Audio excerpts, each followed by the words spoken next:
안녕하세요. 저희는 전영수 교수님 아래 바이러스 입자 형성 억제를 통한 코로나 바이러스 치료제 개발 연구라는 주제로 발표하게 된 김유나, 노희안, 박민준, 조지영입니다.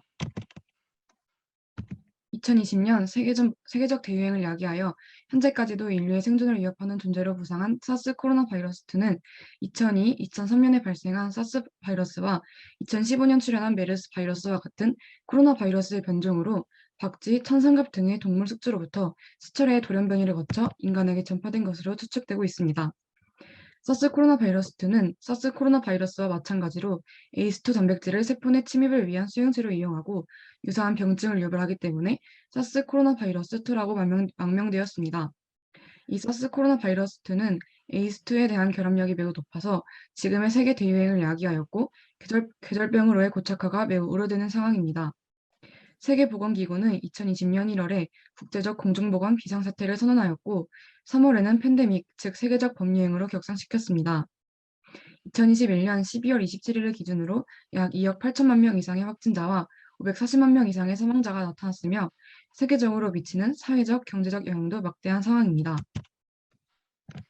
사스 코로나 바이러스2의 이름은 왕관이나 광림을 뜻하는 라틴어 코로나에서 유래되었고 전자현미경으로 보면 겉부분의 가장자리가 왕관 혹은 태양의 코로나를 연상시키는 모양을 가지고 있으며 이러한 형태학적 특징은 바이러스 표면의 스파이크 단백질에 의한 것입니다. 사스 코로나 바이러스2는 단일 가닥 RNA 바이러스로 크기는 80에서 220 나노미터입니다. 지질이 포함된 외피에 둘러싸여 있으며 외피에 20 나노미터의 왕관 모양과 같은 돌기, 즉 스파이크 단백질이 있습니다. 사스 코로나 바이러스2는 크게 4가지의 단백질로 이루어져 있는데 이는 스파이크 단백질, 막단백질, 외피 단백질, 뉴클레오 캡시드, 즉 핵산 단백질입니다. 다음은 사스 코로나 바이러스 2의 돌연변이에 대해 말씀드리도록 하겠습니다. 앞서 말씀드린 바와 같이 사스 코로나 바이러스 2의 경우 SEMN 이렇게 4가지 단백질로 구성되어 있습니다. 이 중 S 단백질 제외한 EMN 단백질은 코로나 바이러스의 번식과 생존에 굉장히 밀접한 관련이 있기 때문에 이 단백질을 암호화하는 유전체에서 돌연변이가 일어날 경우 사스 코로나 바이러스 2가 번식이나 생존에 불리할 확률이 높기 때문에 현재까지 나온 대부분 돌연변이 종들은 이 S 단백질, 스파이크 단백질의 돌연변이라 볼 수 있습니다. 그렇기 때문에 S 단백질을 표적으로 하는 치료제나 백신은 돌연변이 종에 대한 대처가 취약하다는 단점이 있습니다. 현재까지 나온 사스 코로나 바이러스 2 경구 치료제에는 머크사의 몰누피라비르와 스파이다사의 팍스로비드가 대표적입니다. 각기의 원리를 알아보자면 머크사의 몰누피라비르 경구 치료제 같은 경우는 왼쪽 그림과 같이 바이러스의 RNA 복제 과정에서의 오류를 촉진해서 비리온의 형성을 막는 방식이고 파이자사의 팍스로비드 같은 경우에는 사스 코로나 바이러스 2가 한 번에 폴리펩타이드를 길게 만든 후 필요한 단위별로 단백질 분해 요소를 통해 잘라내어 비리온을 형성한다는 사실에 착안을 하여 니르마트 레비르라는 단백질 분해 요소를 억제하는 물질과 이 니르마트 레비르를 분해를 억제하는 리토나비를 적절히 혼합 투여를 하여 비리온의 형성을 막는 방식입니다. 사스 코로나 바이러스 2는 대개의 RNA 바이러스와는 다르게 유전체 복제 과정에서의 오류를 교정하는 능력을 가지고 있습니다.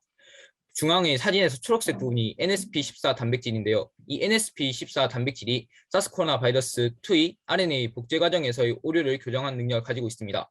이 때문에 RNA 복제 과정에서의 오류를 촉진하는 몰누피라비르 같은 경우에는 중증으로의 발전을 막는 확률이 30% 정도밖에 되지 않습니다. 다음은 사스 코로나 바이러스 2의 팬데믹 해제를 하기 위해 굉장히 중요한 기술인 칵테일 요법에 대해 설명드리도록 하겠습니다. 이 칵테일 요법은 대표적인 에이즈 바이러스, 즉 HIV 치료 방법입니다.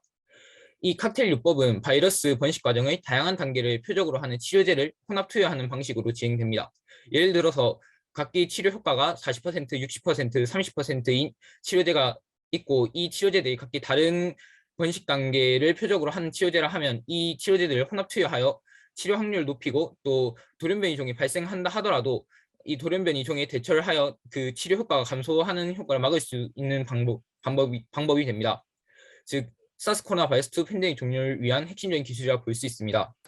그렇기 때문에 저희는 다양한 단계를 표적으로 하는 사스 코로나 바이러스 2 치료제를 만들어야 되겠다 판단을 했고 현재까지 잘 개발이 된 지금 빨간색 테두리 밖의 부분, 즉 RNA 복제 과정 이전을 제외한 RNA 복제 과정 이후를 표적으로 하는 치료제를 개발할 생각입니다. 그럼 사스 코로나 바이러스 2의 구조와 숙주세포 내에서의 생활사에 대해 설명하겠습니다. 사르스 코로나 바이러스 2의 비리오는 구조 단백질인 SMEN으로 이루어져 있습니다. 스파이크 단백질은 바이러스가 수용체인 에이스트와 결합해 세포 내로 들어올 수 있도록 합니다. 멤브레인 단백질은 막을 구성하며 비리온 형성 시에 N과 결합해 비리온 형성을 돕는 역할을 합니다. 엔벨로프 단백질은 바이러스의 막을 구성합니다. 그리고 뉴클레오 캡시드는 바이러스의 RNA와 결합해서 RNA를 보호하는 역할을 합니다. 이제 세포 내에서의 생활사에 대해서 설명하겠습니다. 먼저 초기 단계를 설명하면 숙주세포가 사르스 코로나 바이러스2에 노출되면 바이러스가 수용체 에이스트와 결합해 세포 내로 들어옵니다. 바이러스가 들어오면 바이러스에서 RNA가 방출되며 이 RNA에 의해 폴리프로틴이 합성되고 이들이 3CL 프로에 의해 잘려 NSP가 됩니다. NSP는 논스트럭처 프로틴의 약자로 비리온을 구성하지는 않지만 비리온 형성에 많은 역할을 하게 됩니다. 바이러스의 RNA 복제 과정에서 만들어지는 이중가닥 RNA, 즉 dsRNA는 인간 세포에서는 발견되지 않는 물질이기 때문에 인간 세포는 이를 적으로 인식합니다. 만약 dsRNA가 dsRNA 센서에 인식되면 면역 반응이 일어나게 되고 이는 바이러스에게 매우 불리한 상황입니다. 따라서 바이러스는 이를 막고 RNA를 복제하기 위해서 DMV를 만들게 됩니다. 이후 소포체에서 만들어진 SME 단백질 그리고 RNA와 결합한 뉴클레오 캡시드는 ER과 골지 사이에 있는 ERGIC라는 세포 소위관에 모이게 됩니다. 그리고 이렇게 모인 SMEN이 합쳐져서 비리온을 형성합니다. 완성된 비리온은 라이소즘에 담긴 후에 세포막을 통해 세포 밖으로 빠져나갑니다. 이러한 과정을 통해 바이러스는 숙주 내에서 증식하게 됩니다. 다음은 연구 목표입니다. 앞서 말했다시피 저희는 사스 코로나 바이러스2의 생활사 중 바이러스에게 치명적인 과정인 RNA 복제 이후를 중심으로 치료제를 고안하고자 합니다. RNA 복제 이후의 과정을 이와 같이 두 가지로 나누어 치료제를 고안해보고자 합니다. 이에 대해서는 다음 슬라이드부터 설명하도록 하겠습니다. 첫 번째로 RNA 복제 후 RNA와 N 단백질을 결합하는 과정을 표적으로 하였습니다. 이 과정에서는 복제된 RNA에 N 단백질이 붙어 불안정한 RNA를 분해되지 않게 하고 RNA에 결합된 N 단백질은 이후에 M 단백질과 결합하여 비리온을 형성하도록 합니다. 이 과정에서 불안정한 RNA 상태를 유지하게 하고 RNA와 N 단백질이 결합하지 못하게 하는 방법을 고안해보고자 합니다. 두 번째로는 N 단백질과 M 단백질 결합 과정을 표적으로 하고자 합니다. 이 과정에서는 RNA와 결합한 N 단백질과 ERGIC에 있는 N 단백질이 결합하여 RNA가 막단백질 속으로 들어와 비리온을 형성합니다. 이는 바이러스의 생활사에서 중요한 과정입니다. 따라서 N과 M이 결합하지 못하도록 하여 RNA가 막단백질 속으로 들어가는 과정을 막아 비리온 형성을 억제하는 방법이 필요하다고 생각하였습니다. 이와 관련된 구체적인 아이디어를 추후 연구에서 고안하고자 합니다. 이상으로 발표를 마치겠습니다. 경청해 주셔서 감사합니다. 그럼 지스트 5번 발표팀 연구 주제에 대해서 혹시 질문 있으신 분 있으신가요? 네. 팍스로비드의 문제는 문제가 뭘까요? 라는 질문이 왔습니다. 대답해 주실 수 있는 학생분이나 아니면 네, 지금 답변해 주실래요? 앞서 말씀드린 것처럼 몰누피라빌의 경우에는 RNA 복제 과정 오류를 촉진하기 때문에 RNA 복제 과정에서 오류를 교정한 능력을 가진 부분에서 문제를 가져 30% 이해하지만 팍스로비드 같은 경우에는 단백질을 만들 수 있도록 잘라준 단백질 분해의 효소를 억제하는 방식이기 때문에 중증으로의 발전은 89% 정도 막아주는 상태라서 현재까지 크게 문제가 되는 부분은 없는 것으로 알고 있습니다. 다만 저희가 개발하려는 게 다양한 표적을 줘서 칵테일 요법을 해서 치료확률을 더 높이고 돌연변 이종에 대한 대처를 하기 위한 방법이기 때문에 다양한 방식으로 개발을 연구하고자 하는 것입니다.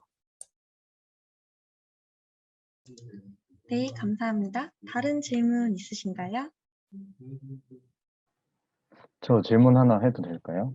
네네네. 네, 이거는 그냥 조교로서 조금 궁금한 점인데, 그 치료제 개발, 일단 발표가 너무 잘 들었고 되게 잘 이해하고 계신 것 같아서. 근데 이제 치료제 개발 같은 경우에는 원래 되게 길게 텀을 두고 그 실험과 결과를 관찰해야 되잖아요.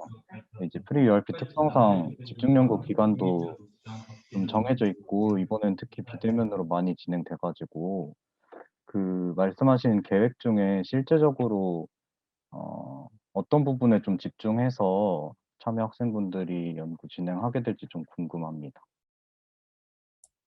혹시 질문 주신 부분이 저희가 그 치료제 개발하는 과정 중에서 어느 단계에 집중을 해서 연구할지 물어주신 건가요?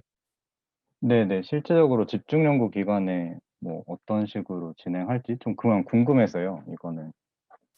저희는 일단 저희가 직접 실험을 할 수 있는 상황은 아니기 때문에 기본적인 치료제 아이디어를 내서 어느 부위에 작용을 할지와 그 부위를 막으려면 어떠한 기작을 일으켜야 될지를 판단해서 다른 여러 후보군이나 여러 물질들을 생각을 해서 대략적인 개형을 만들려고 하고 있습니다. 네, 알겠습니다. 답변 감사합니다.